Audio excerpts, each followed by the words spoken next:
Guys, welcome back to the RNA podcast. Today, episode 3 was with Daniel Cantu, the USF Bulls outfielder. Stephen, what did you think of today's podcast? I thought it was a really good one, Riley. It was awesome to see Daniel's experience at USF so far. You know, what he thought about having an NCAA, the show video game, and kind of seeing how his season's going. Oh, for sure, 100%. We talked about some future games, some games in the past, how successful he's been this year, even some fun stuff like golf or even some MLB fanship. A little interesting one, didn't he? Yeah, he was a fan of both the Chicago White Sox and the Chicago Cubs, which is a little weird to me, and his favorite player was Albert Pujols. That was interesting to me, Riley. Not something that you see all the time. But anyways, guys, I hope you guys enjoy it. All right, guys, today we're here with Daniel Cantu, the USF baseball player, the redshirt freshman, COVID freshman, if you will. But Daniel, we're happy to have you here. Thanks for coming on. Thanks, man. Yeah, I'm man, excited. good to have you on. I mean, Daniel, so you guys are coming off, you guys are 7-7 right now. But I noticed that 6 of your losses are to Florida Gulf Coast. So take away Florida Gulf Coast, you guys are having a pretty good season. But, I saw, Stetson lost this week. This week in a big series against FAU, though. So how you doing so far? It looks like you're batting around, was it 260? Was it 269? Is that what it looks like your average is so far? So having a pretty good year. When was that? Is that recent? That's as of, I think, yesterday. Oh, really? Mm-hmm. I thought it was a little higher than that, but I guess not. I'm actually pretty hot right now. The series against FGCU went pretty good for me, hitting wise. And yesterday when we played, actually on Tuesday when we played Stetson, I did pretty good. So gotcha. I'm feeling pretty good, pretty confident this season so far. Yeah, man. Even though the numbers may not show that, I think I've done pretty well. Well, your on base percentage is over 300. So I mean, you're getting on base quite a bit. Obviously playing pretty well so far, at least. So Cantu, what position are they having you play at USF? I saw you were DH in a little bit on a couple box scores I checked, but what position do you like playing? What position does USF have you playing? They have me in the outfield right now. I'm primarily left or right in the outfield. Cool. And sometimes DH, like you said. Yeah, so I remember in high school you bounced around a little bit. You played shortstop and then I think third and first. So what was kind of the switch to outfield? Was it you feel more comfortable playing there, or was it more of the coach's decision to move you over there? Well, yeah, in high school I was mainly in the dirt. I got a little bit of time in the outfield when I was younger and looking for a spot to play. And that's kind of the situation, how it's been so far in my college career. My bat's pretty good, so they just need me to find a spot to play, and outfield was that spot. So the transition, it's been a little difficult, but since in high school I had a little bit of experience, it wasn't as dramatic, I would say. Mm-hmm. So I honestly really love the outfield now. It's basically my primary position. I don't even touch the dirt anymore, defensive wise. So I honestly really love the outfield. Yeah, I think it's a great fit for you. You have a really strong arm. So I remember in high school. So that must have been a pretty smooth, easy transition to the outfield for sure. Yeah. Cantu, we mentioned high school. I do have one question for you. So your teammate, Orion Kirkry, intentionally walked you twice in high school in the same game. So I have a question. Did you give him slack for that when you showed up on campus, first of all? And second of all, how's that relationship? Because I know that if somebody intentionally walked me twice, I'd be getting on him if I got to college. Of course. I definitely gave him gave him some dirt for that. But he would always blame it on the coaches, saying it was always their fault, telling him to put me on. But I always tell him he was just too scared to pitch to me. 100%. But me and him, we're actually locker mates. He's actually right next to me in the locker room. Yeah, I noticed that you're also number mates. You're 33, he's 34. Yep, and that. Yeah, I thought that was pretty funny. I wanted to ask you about that. Have you faced him at all in an inter squad or something like that? So you kind of have you I been have. successful? I think that'd be pretty funny. He actually Kirk's a really, really good pitcher, actually. Like, he's one of our best bullpen guys, and he's nasty. He throws gas. He's like 95 and runs it up to 96. So, but I have faced him in inter squads, and he struggles to pitch to me. That's awesome. That's so funny. Maybe it wasn't the coach's decision to intentionally walk you twice. I don't know. That's funny. All right, so speaking of that, another one this weekend, you're playing FAU. So one of your friends from high school, Dante Visconti, is on FAU. So do you talk to him at all about how you're going to be playing them against this the weekend? You know, pretty big series for you guys, especially coming off of, 500 right now. So you want to get that swing, get the momentum going, and especially going into conference play. Yeah, for sure. We've been keeping in contact pretty much the whole spring, just telling each other how like our teams are doing, how we're doing individually. And I texted him yesterday. I was just like, man, I'm so excited to play you guys this weekend. Like, it's going to be a brawl.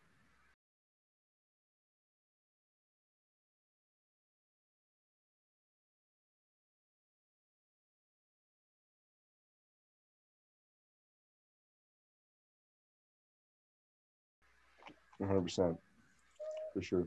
So Daniel, the decision to go to USF, what made you fall in love with what they had to offer you and what USF was all about? I mean, the field and the facilities, our field is beautiful. It's so awesome to play on. It's such a great park.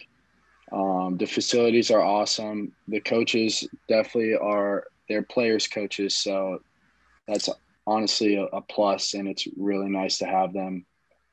They just really care for every one of their kids, so it's awesome to have that like care for each one of their players. So I really love that. USF's a beautiful campus, and how are the vibes there during Super Bowl weekend? Was it packed? Man, it was pretty lively. COVID really wasn't in the picture. It was not in the picture. Yeah, no, that's what I've been on before too, and it's definitely that type of vibe down there. I actually ended up playing golf with Daniel when I went down to visit. Yeah. But the buzz when the Super Bowl was here was just unreal. It was awesome. Yeah, and especially the first home team to ever win the Super Bowl as well. Yeah, that's crazy. Did you guys have any home games during the Super Bowl weekend at all? I don't remember when. Wait, when was it? What was the date of the Super Bowl? I don't know it off the top of my head. I think it's maybe like the first week of February. We might have had scrimmages. I don't know about a game. Like, we had like inter squads, but I don't think we had started our season yet. Oh, cool. So you had mentioned in your decision making to go to USF how you really like the facilities, the beautiful stadiums. So one of the questions I had for you today is if you could give me a top 5 of the top stadiums that you've played at so far in college baseball. So whether it's the new stadium at Florida, the old stadium at Florida, some of this. I know you guys are going to visit Texas Tech later on in the year, so that'll be a cool place to play. Some of the American Conference schools have some really nice, beautiful stadiums. So top 5 of the stadiums you've played in so far. So since last year, the season got canceled, I didn't get to experience any of our conference stadiums. So that's true. I would say I don't have an order, but definitely Florida's old stadium was really cool to play at. That was a lot of fun, even though we lost, but that was a lot of fun. FSU, obviously, they have a great park. Trying to think who else.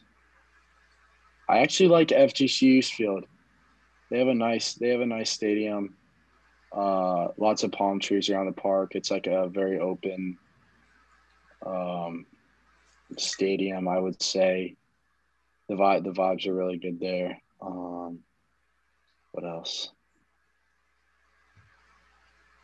I'm trying to think where we traveled.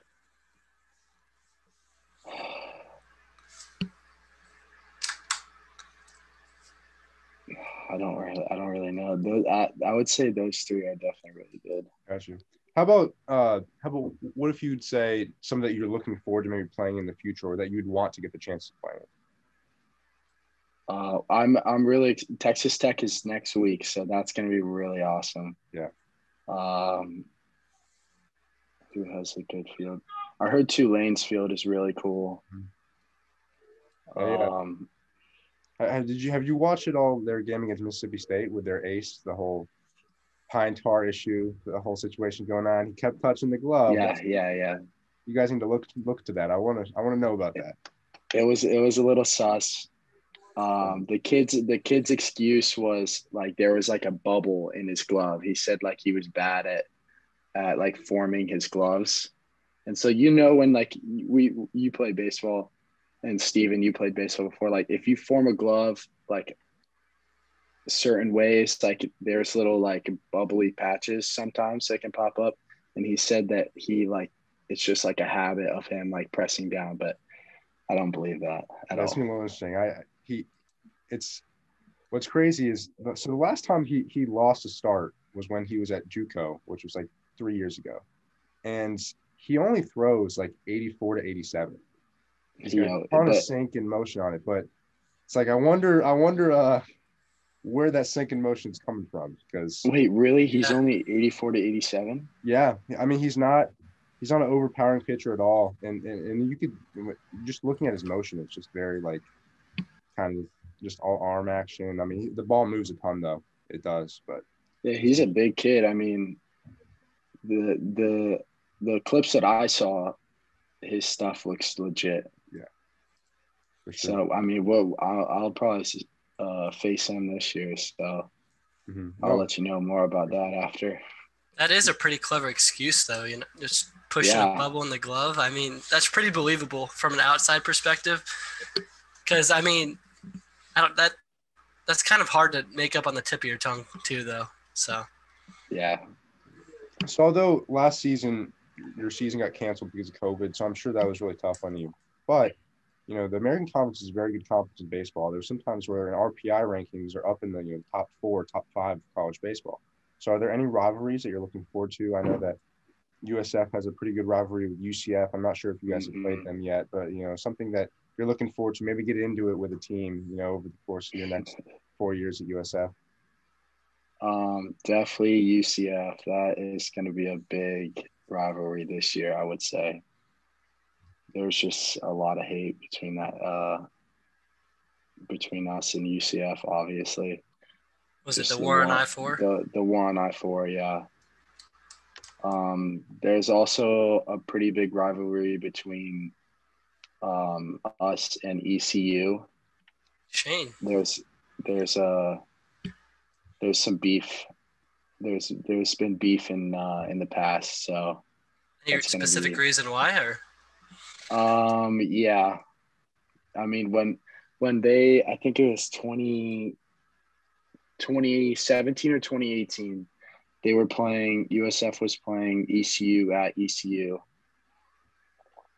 And our 3 or 4 hole first baseman, like, was facing this kid, ECU, like their starter was like 96, 97, just like throwing gas.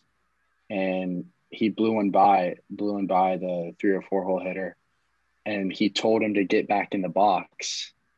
Like, he was like, get back in, like, because he stepped out. He's like, get back in the box. And then next pitch, he hit a bomb off him, and he pimped it and like stared him down. And then the rest of the series, it was just like they like cleared benches, I think, once. Like that started like the beef, basically. That's awesome, though. Baseball needs more of that. I mean, obviously you don't want anybody getting hurt or in fights, but I think that's part of the game, having that grit to step on the field and have a purpose behind it, Yeah, So, I also heard their fans are pretty ruthless too, so that might play a factor in it as well. Yeah, I've heard about that during NCAA regionals that their fans will get pretty rowdy. And Yeah. typically they're a good enough program where they'll host a regional almost every year. So they're getting to that standpoint. But I think it was a couple years ago when Quinnipiac was at ECU, and Quinnipiac was the 4 seed, and they ended up making it to the regional final. And the ECU fans with Quinnipiac are getting into it a little bit. I remember hearing that story, but yeah, I'm sure you'll get to experience that this year pretty soon. Yeah, we play them our last series of the season against them. It's at home. It's at home. It's not there. So next year we'll play at their place. Gotcha. So Daniel, I want to backtrack real quick. You said you're playing at Texas Tech next week, correct? Correct. So Texas, as you know, just reopens. Is that going to be a full capacity game? Is that going to be your first time in a full stadium, possibly, or besides last year before the season got cut off? But I'm not sure if that will be like a full capacity game or not. But I have been like when I watch some other games, like some other Texas teams, I know that they have some fans, like more fans than we have in the stands. So they must be selling tickets as well, but just a limited capacity. But last year when we played Florida, that was a pretty packed house. So I bet it won't be my first time playing in a packed house if that's the case. So yeah, I know Texas Tech. I'm a UConn fan, so I watched their series at Texas Tech last weekend. They were at full capacity, so I think they were. Yeah, so you can probably expect a pretty rowdy crowd there next weekend. Wow, that's awesome. Yeah, for sure. How'd that series go? What was really interesting was 3 of the 4 games were 1-run games. 2 of them went to extra innings, but UConn lost all 4 of them. And the way they lost the last one was 3. So they were winning by 2 runs in the 11th inning, and their All-American closer was in the game, and he allowed 3 solo shots in a row and lost the game. Yeah, I heard Texas Tech has some pretty heavy hitters in their lineup. Yeah, they're a good ball club, that's for sure. Yeah, they were ranked like in the top 5 before the season, I'm pretty sure. Yeah, they made the College World Series a couple years back, didn't they? Yeah. They're getting to that point, yeah. Mm-hmm. Yeah, that's going to be exciting. All right, Daniel. So Steven wanted to get into some superstitions, so I'll let Steven go off of that one. So, yeah, I had a couple of things. Any, pregame rituals, I know Tom Brady likes to listen to Pop Smoke. Do you have any favorite song or artist that you like listening to before a big game? Oh, geez. Recently, like within a week or two, I've been listening to a lot of reggae. Yeah. Like on game days. Yeah, maybe Tampa's rubbing off on you a little bit. The beaches down there. I don't know what it is. It just gives me in a good mood. It gives me good vibes. But earlier in the season, it was definitely a lot of Uzi for sure. Yeah. Do you want to know my other superstitions? What? Yeah. Tell us. Well, it depends. It depends. Like they come and go. Superstitions come and go. So like this sounds weird, but like early in the season against FGCU, I want to say, like I came out hot, like swinging the bat really good, and whatever I wore that day to the locker room, I wore it the next day, and then again and again.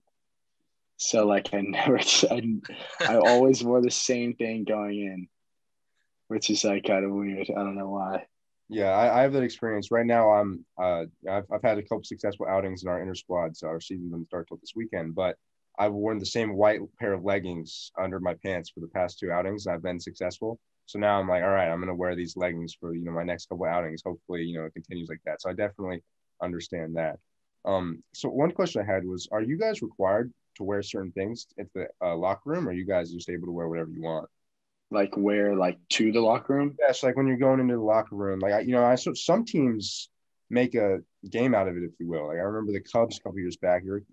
Well, I thought you were a Cubs fan. I guess you're wearing a White Sox hat. I support both. I support both because I was gonna say, you whoever's better this season, right? Anyways, but the Cubs a couple years back when Madden was their manager, they would wear every single time when they come to the game, they'd always wear something, really funny, whether it was like a suit or costume, stuff like that. Do you guys ever do something like that when you're walking into the locker room, or are you guys required to wear something? Yeah, I really like what Joe Madden did with that. But on Sundays, it's usually Hawaiian shirts or jerseys, like a different jersey, like a professional team. Yeah. So we usually only do that for sweeps though. Okay. Like if it's like a Sunday sweep day, then we bust out.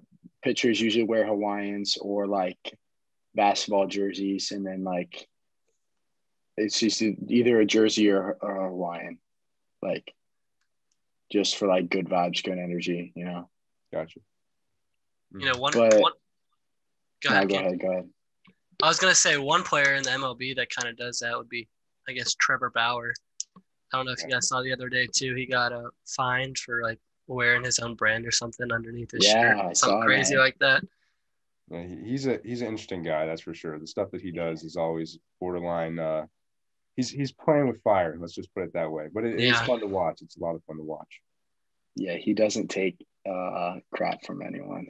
That's for sure. He does. He likes doing his own thing for sure. Were you gonna say something, Cantu, before I interrupted you?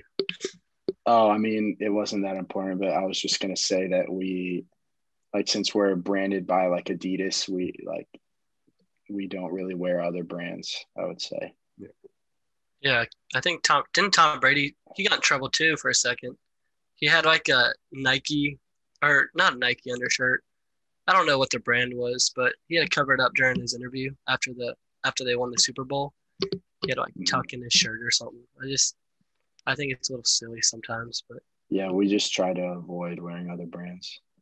All right, Cantu. So here we go, a little fun one. So I don't know, we mentioned it earlier. You play a little bit of golf.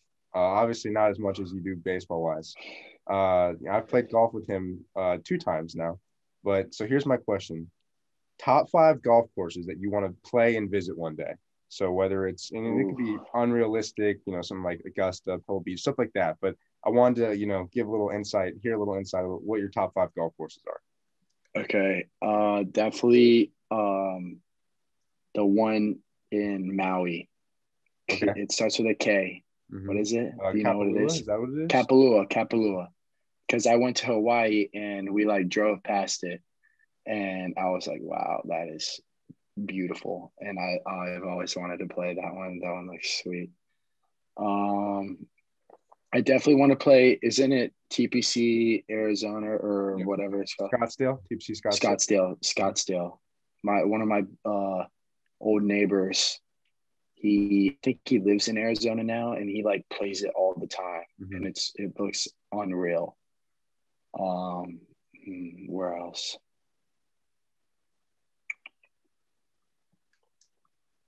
I'm trying to think. Top 5. I don't really know that many. Isn't there a Donald Trump course?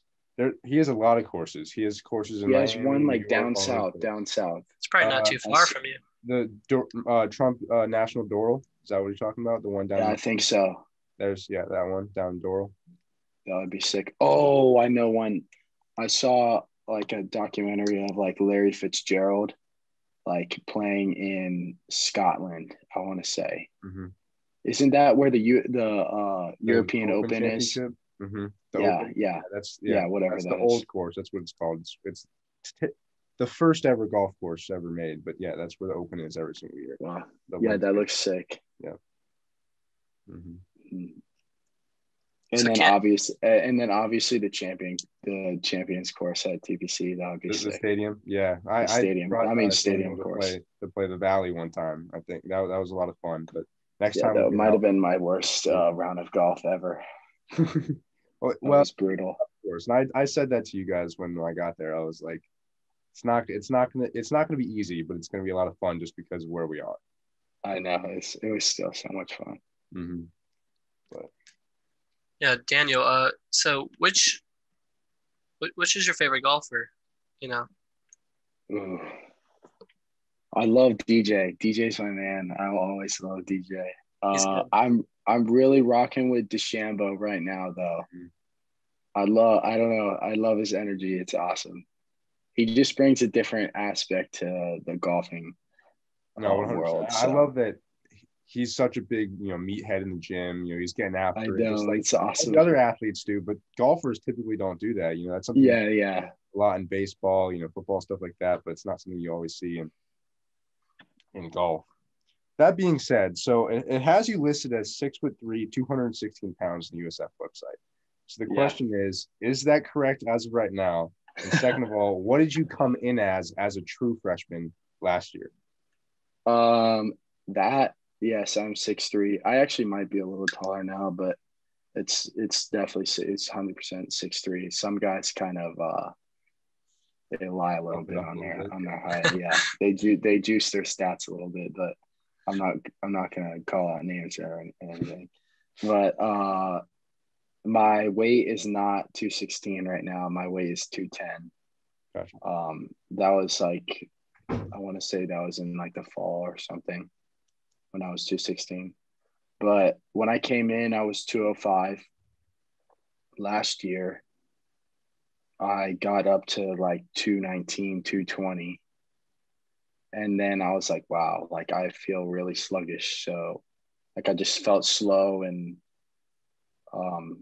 definitely not like quick on my feet like I used to be. So it was just a lot of weight in a small amount of time that I was not used to.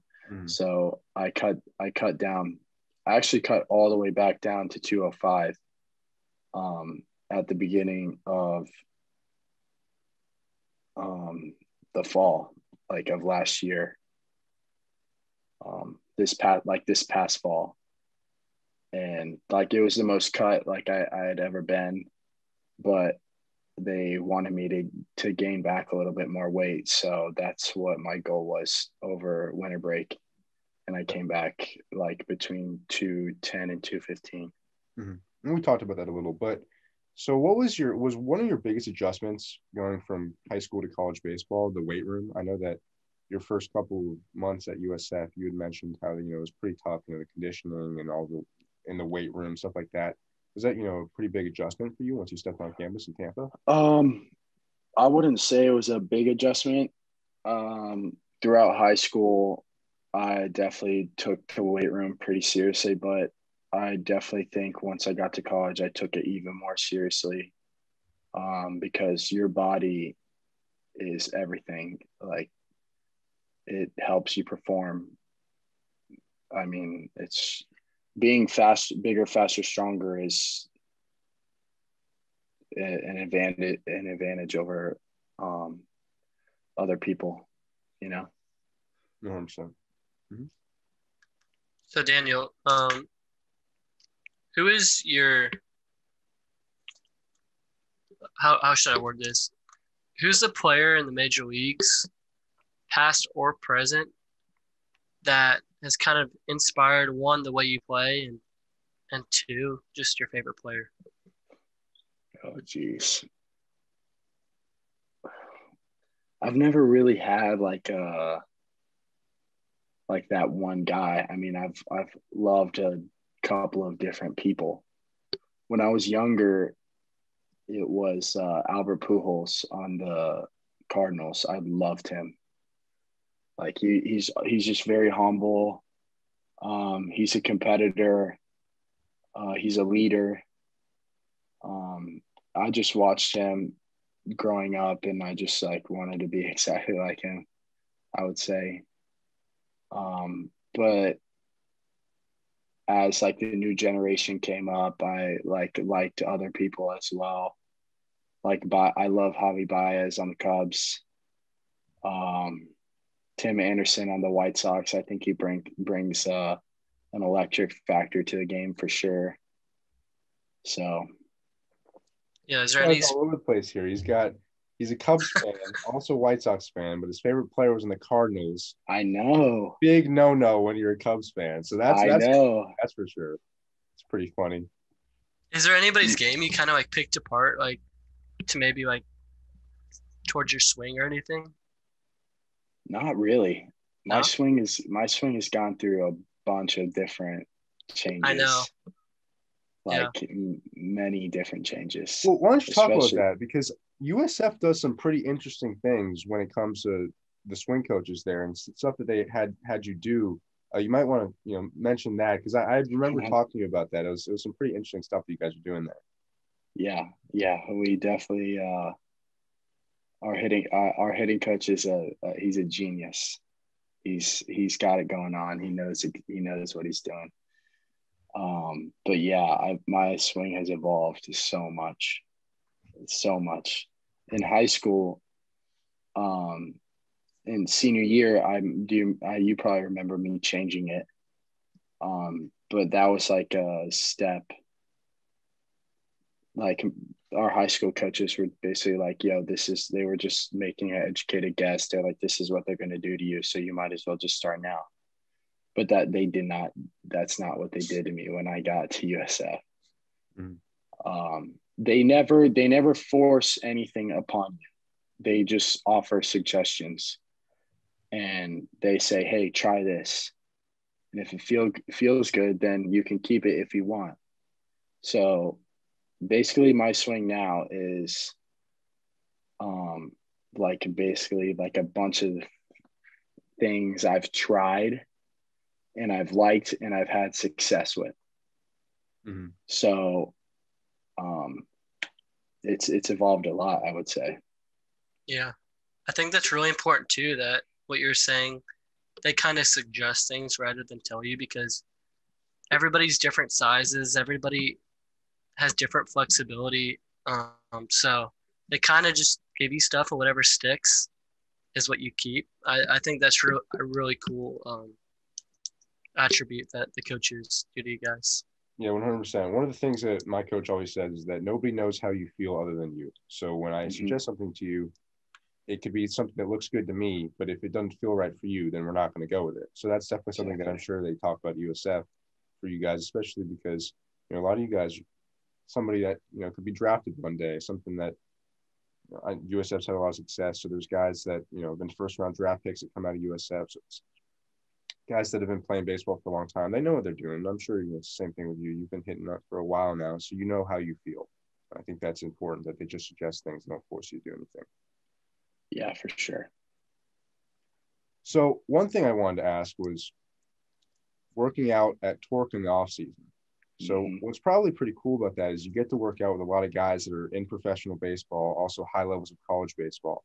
So you want to talk about maybe working out there and why it's good for you to play with guys like JY in the offseason, working out with him, or like Mike Ballman or Maribel, because they're guys that are where you want to be in the future. We've talked about how you aspirate to be playing professional baseball, something like that.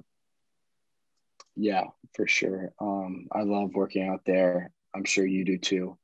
The environment's just really good. Just being around other athletes, professional athletes, other college athletes. It just pushes you to want to be better. And also, some guys may know or have different ideas than other people. And baseball is a learning game. You're always learning. You can never stay at one point. Baseball, if you think you have everything figured out, you don't. Like, the game will humble you immediately. So being around those guys, you can just share different ideas, different things to just help your game evolve and get better, No, for sure, 100%. And you've always been a guy that has a really hard work ethic, so that's not something that's an issue for you. But I'm sure it's a good thing to see how hard these guys are working at our professional baseball. Is that somewhere that you want to be in the future? Yeah, for sure. That would be awesome. I mean, that's my dream, is to become a professional baseball player. So it's just awesome working out with those guys and seeing what it takes, and just learning from them. All right. So as we're going to wrap up here, we have a question that we like to ask a lot of our NCAA athletes. All right. So here's a question. Should college athletes get compensation? And that could be any sort of pay, stuff like that. It's a question that's asked a lot to college athletes. It's been in the debates for the past couple of years. So what are your thoughts on this? I like the idea. I really do. I like the idea a lot. I'm not going to lie.